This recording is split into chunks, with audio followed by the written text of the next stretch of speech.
Hello, this is Memphis Communiversity. Today we are going to be practicing a Taylor Series free response question, difficulty 7, so we are getting up there in terms of difficulty level. You'll see that while the information is presented in this brick, and this is going to be based off a former free response question from a recent year, actually the same function, but a few different questions, as we'll see. You'll see that this brick is not too bad. It's sort of like our level difficulty 1 videos and difficulty 4 videos, but the information is presented a little bit differently. So let's see how this works. We are in the latter half of our difficulty list of Taylor series, and of course every single Taylor series response question is pretty difficult, but let's just see how we go for this one. So in this case, what we have is we don't have a explicit definition of the derivative formula for f here, but we have a recursive relationship. So basically what we're going to do is they give us the first two derivatives, f of 0 and f prime of 0. And then for this part right here, they're just giving me derivative after derivative using the previous derivative. So for example, to find the fourth derivative of 0, what you would need to do is you would need to find the third derivative at 0 and then multiply it by negative 3, because that would be the third derivative. So again, this is defined recursively. So when we write the first four terms and the general term of the Maclaurin series, of course, meaning Taylor series about x equals 0, for f, what we need to do is, just like normal, we want to write down the formula for the Maclaurin series. So let's do that first. Any Maclaurin series is of the form f of 0 plus f prime of 0 over 1 factorial x plus f double prime of 0 over 2 factorial x squared plus we need 4 terms, so we'll write out 4 terms. Keep in mind that in every single one of these terms, always 3 things are matching: the derivative number at the center point, in this case 0, the factorial, and the exponent. So for example, for our nth term, we would write something like f of, we might actually need one more term here because the first term is 0. So let's actually write plus the fourth derivative over 4 factorial x to the 4. So hopefully you can read this. Again, this is just the Maclaurin series formula for every single Taylor series. F is 0, f prime is 0, x 1 factorial, and so on, where every single thing, again, 3 things match: the derivative number, the factorial, and x to the 4th. And what I recommend my students is that when you're doing these Taylor series formulas, what you want to do is you want to list out the derivatives first at 0, so that when you plug them in, all you're doing is you're replacing things. So remember, we already have the first two, so it's going to be f of 0 equals 0, and also f prime of 0 equals 0. Now we are going to find the second one. So again, we're going to be using this recursive formula. Let's write this recursive formula on the side here. So it's f, the nth plus 1 derivative equals negative n times f to the previous derivative. So in this case, what's the second derivative? So what you do is you, sorry, this is 1. Can't read my own handwriting. The first function is f of 0 is 0 and f prime of 0 is 1. So you have this information right here. Now we're going to employ this to find the second derivative. So all you do is you take the previous derivative, which in this case would be f of 1. So just be f prime of 0. And then you would multiply it by negative 1. So in this case, it looks like this first derivative, the second derivative, sorry, is negative 1. Now we are going to go for the third derivative. So again, you're going to be using the second derivative because you used the previous one. So it's going to be negative 2 because it will be the second derivative. So we're going to plug in 2 for each of these slots. And then it's going to be f double prime of 0.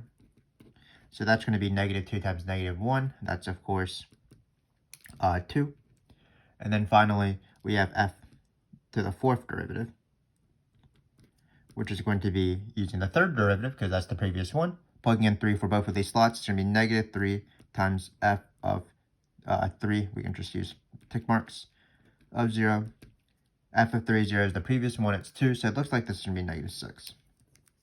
So now we are ready to write the 4th degree Taylor polynomial, because all we're going to, or the first 4 non-zero terms, because all we're going to do is we're going to plug in all of these guys into where they go. So f of 0 goes here, f prime of 0 goes here, f double prime of 0 goes here, triple prime and quadruple prime as we go. So we can just write it right here probably.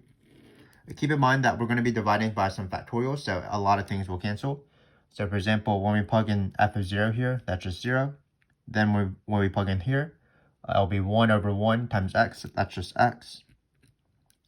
Then when you plug into this, it looks like you're going to get, there's a minus. So you're replacing this minus 1 with the f double prime is 0. So it looks like you're going to get minus x squared over 2, because 2 factorial is 2. Keep in mind that for the next one, it's going to be positive. And when you're plugging in 2, 2 over 6, because that's what 3 factorial is just 1/3.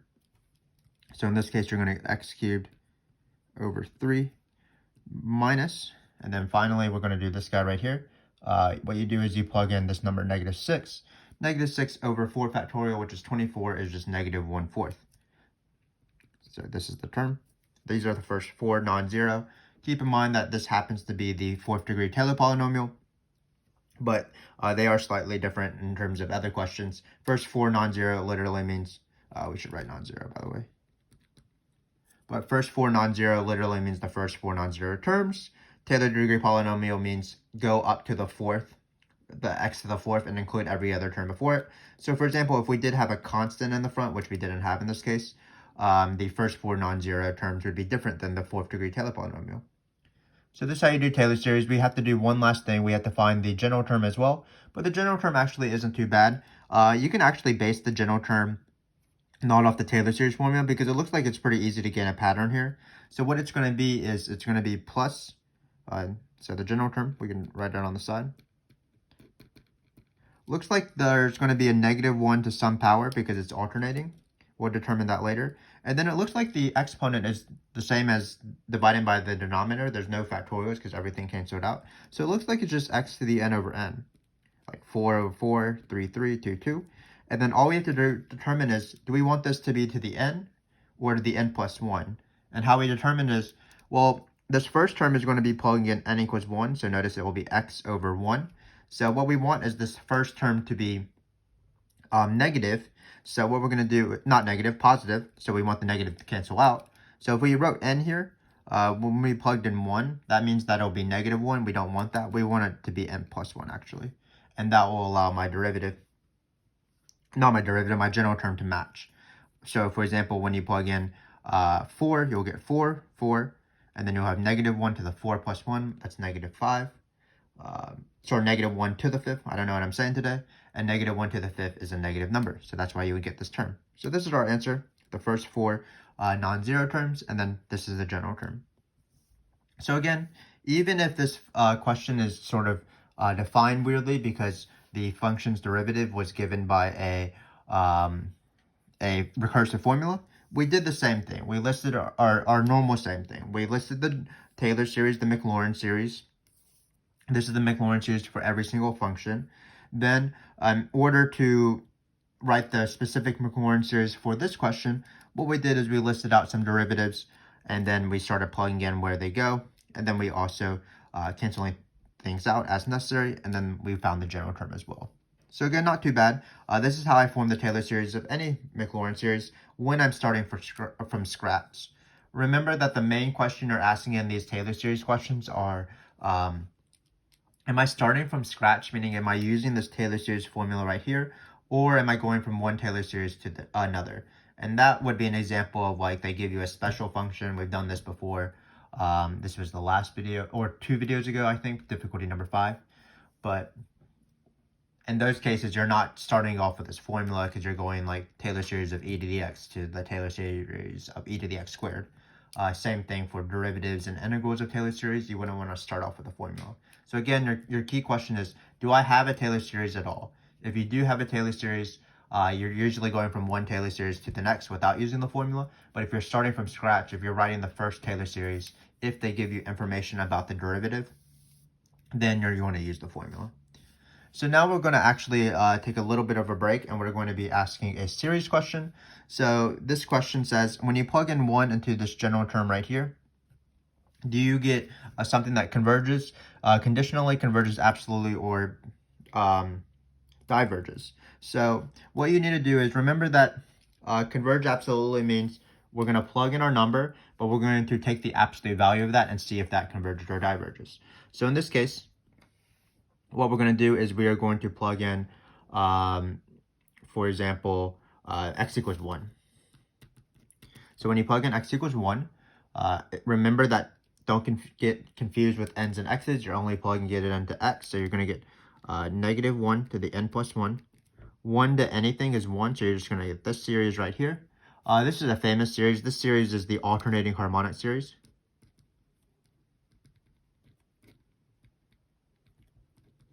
Which converges conditionally.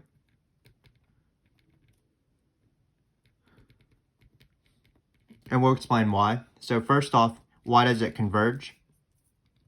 So we'll leave some space here. So it converges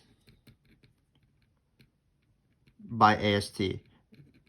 And what AST says is that you look at the absolute value of the term. So for example, 1 over n. And because 1 over n is decreasing and going to 0, that sequence, it will converge by AST.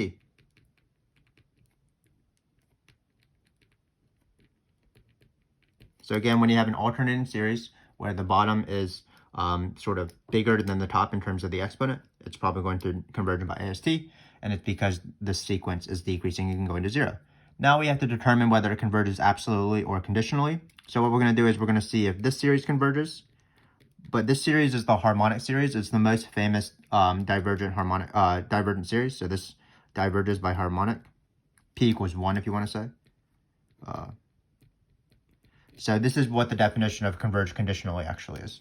If the series converges, in this case by AST, but the absolute value of the if you take the absolute value of the terms and you check out that series, if that one diverges, then this series converges conditionally. So this series does converge conditionally. We did write that already. So again, what is this converge conditionally? That means, by definition, your series converges, which is usually the case when you have AST. AST is a test that proves convergence. And then this diverges. So basically what you do is you see if this series converges. That's by covering this up and just seeing if this decreases and going to 0. Then you cover this up again, but you want to see if that series actually converges or diverges. And for example, in this case, it would diverge. An example of whether a series would converge absolutely, for example, would be negative 1 to the n plus 1 over n squared. In that case, the series would still converge because 1 over n squared is decreasing and going to 0. But when you cover up the negative 1 to the n plus 1, when you're taking the absolute value, you'll have 1 over n squared. And 1 over n squared is a p series where p equals 2, which is greater than 1. So that series would converge as well, which means that the sum of negative 1 to the n plus 1 over n squared, that series would converge absolutely.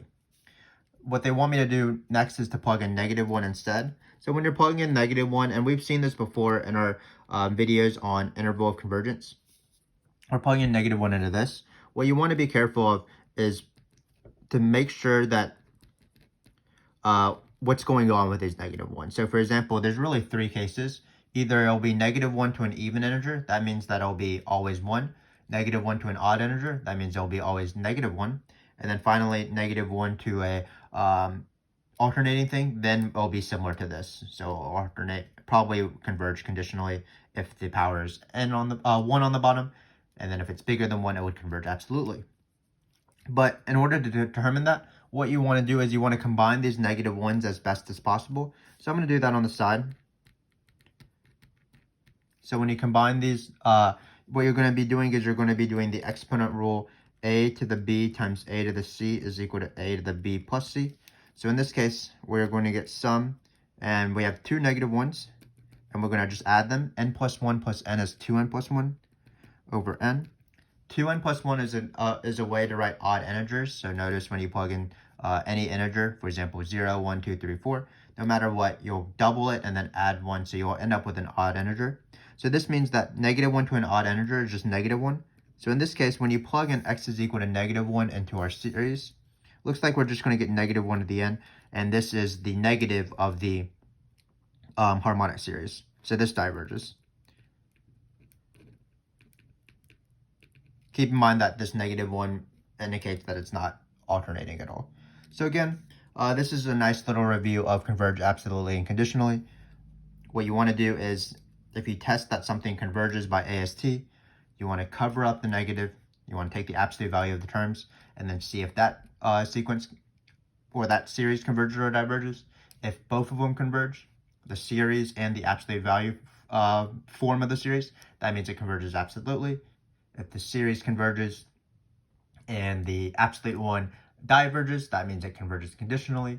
And you can't have the case where this series diverges but the absolute one does converge, because remember that there's a property which is absolute convergence implies regular convergence. So as long as you have the absolute one, you know that it will converge regularly. Finally, if it diverges, it diverges. You don't have to worry about converged conditionally or absolutely. So that's that for today. Not for today, for this first half. A nice little Taylor series question where we use the formula, as well as a converged conditionally, absolutely, or diverged question. So let's move on. So the next question is error bound. So error bound is pretty standard in these questions, as you know. Remember that this is the thing we're never going to be able to find, because we're going to be plugging in 1/10 into a Taylor series there. But we can approximate it by, so this is going to be S minus Sn is Bn plus 1. So this is the formula. You should write here just to be careful. So S minus Sn is less than Bn plus 1. So remember that S is this guy right here. It's the thing that you can never find. Sn is going to be this guy right here, the third partial sum. So what we do is we can't find this, but we're going to approximate it by just plugging in 1/10 in the first into the third degree Taylor polynomial, and then this is the next term over. So let's write out those first four terms from the previous page. X minus x squared plus x cubed minus x to the 4th. So it's not too bad. So remember that f of x is equal to x minus x squared over 2 plus x cubed over 3 minus x to the 4th over 4. So these should be equal signs if we're going to use ellipses. And what is P3? Well, P3, again, that means the third degree Taylor polynomial. It doesn't always mean the first three non-zero terms. What you do is, in this case it will though, you take the x cubed term, which is this one, and then you include every one before it. So these two terms. So this is P3. So again, how does error bound work? Well, what it means is that what we're going to try to do is we're going to try to plug in 1/10 into this function right here. That's impossible, but what we can actually do is plug in 1/10 into this, because it's just 3 terms. It's not an infinite terms. And then what we're trying to see is how close is that to my actual guy right there. Like how close is my error bound there? So in this case, again, we're going to plug in f of 1/10, but we can't do that, so we're actually going to plug it into P3. And in this case, it's going to be bounded by what is called B4, the 4th term, the next one over. So notice when we approximate, we're going to plug in 1/10. We're not actually going to find the approximation. Sometimes they ask us to do that, but we're actually care about the error bound more. So remember that these are the first 3 terms. So the next one over is this term right here. But remember to not include the negative, because the BNs are the positive things that are alternating. So in this case, we're going to plug in x to the 4th over 4, and we're going to plug in x is equal to 1/10. And this will be the error bound. Well, what will be x to the 4th over 4? It's going to be 1/10 to the 4th over 4. And 1/10 is not too bad, of course. 1/10 is 1 over 100 squared, if you want to think about it that way, but it's 1 over 10,000. So it's 1 over 10,000. And then, of course, we don't divide by 4, we multiply by 4. So in this case, we actually get exactly what we want. This error bound is less than or equal to this number right here. So this is the error bound. So again, this is the formula for error bound. What you do is the error bound is given by the next term over of whatever you're approximating, the polynomial that you're approximating. So here we're approximating this guy right here, f of 1/10, by the third degree Taylor polynomial. So what we did is we looked at the next term over. Just be careful, there is a negative here. You don't want to include the negative, and then you plug in 1/10 into this thing, and that's how you do error bound. So again, not too bad. We've seen these sort of questions before. Error bound does creep in to these free response questions as a 2-point part oftentimes in these questions. So let's do a harder question. This is the most annoying question. What we're going to try to do is we're going to try to find the third degree Taylor polynomial, not of f, but of this new function g. So first off, this is something that will involve e to the x. So you want to know what e to the x's Taylor series is. So let's write that out. So the annoying thing about this is not like x times e to the x, where x times e to the x, you would just distribute an x into all of e to the x. This is actually going to be one Taylor series times another Taylor series. So what we have to do is we have to do some sort of foiling action, which will be pretty tricky. But here, let's rewrite f of x. It's going to be x minus x squared over 2 plus x cubed over 3 minus x to the fourth over 4, and so on. Then we are going to multiply it by e to the x. So we have to distribute all of this into e to the x. Remember that you need to memorize the derivatives of, or the Taylor series of e to the x. That's going to be 1 plus x over 1 factorial plus x squared over 2 factorial plus x cubed over 3 factorial, and so on.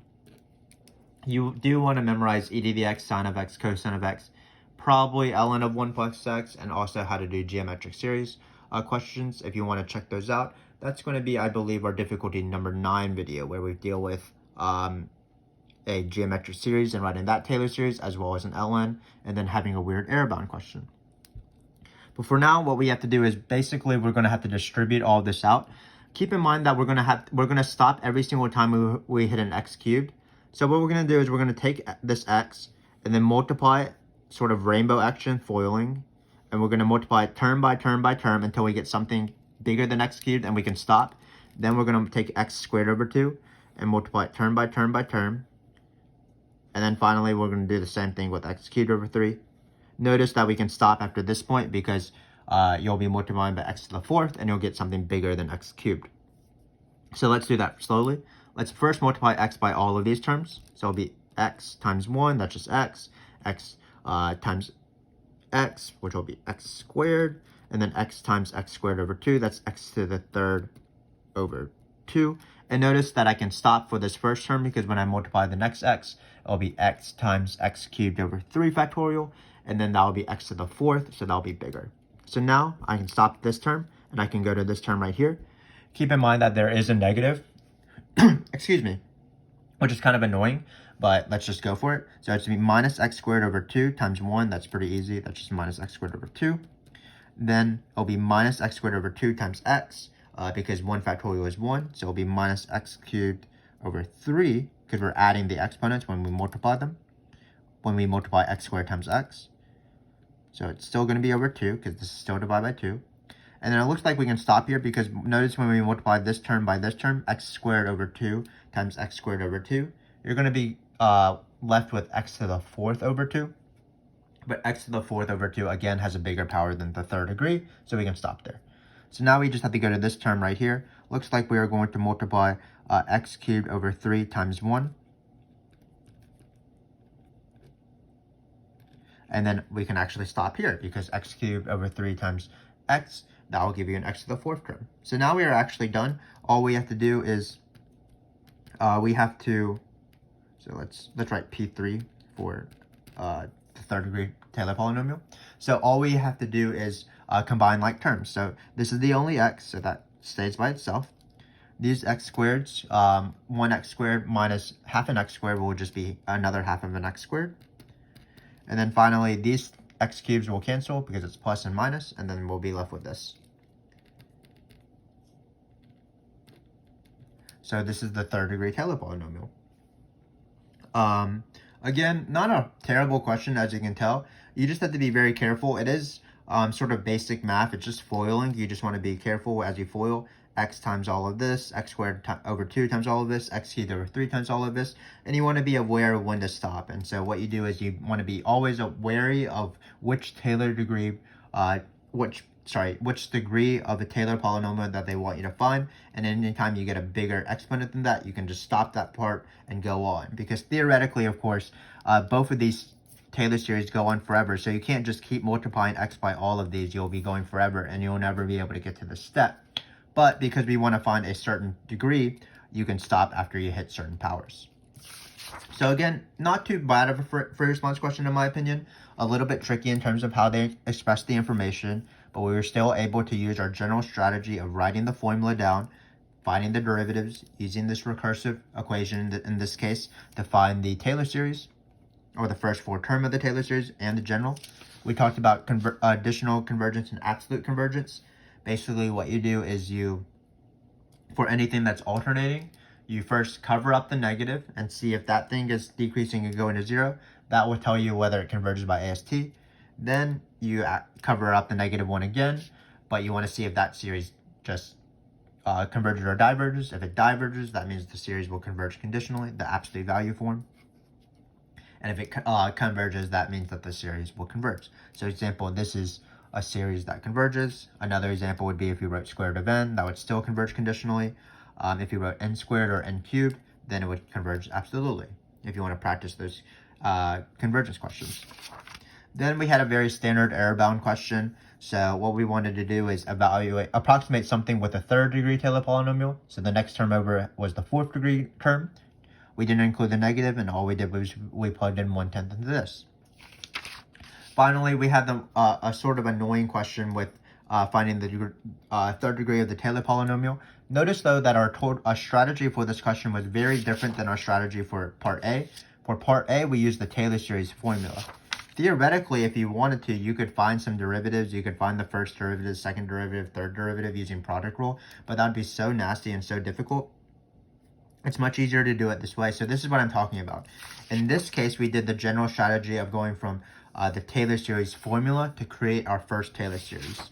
But when you're given a Taylor series like this f of x, you want to go from one Taylor series to the next. And while this is the hardest part, because plugging in, multiplying, deriving, and integrating are a lot easier than this, this is the multiplying 2 Taylor series out. It's still the best way to go. Go from one Taylor series of f to the second Taylor series of g. And what we did is we FOILed things out, combined like terms, stopped when we had powers bigger than 3, and we were able to finish the question. So hopefully this wasn't too bad for you. Again, Taylor series free response questions are often pretty hard. What I would encourage you to do is continue watching this series. We do appreciate your support of our channel. And in those next 3 videos, we'll just get harder and harder Taylor series. And it should be a fun time, should be a challenging time, should be a time for you to improve. So thanks again for watching, and I hope to see you then.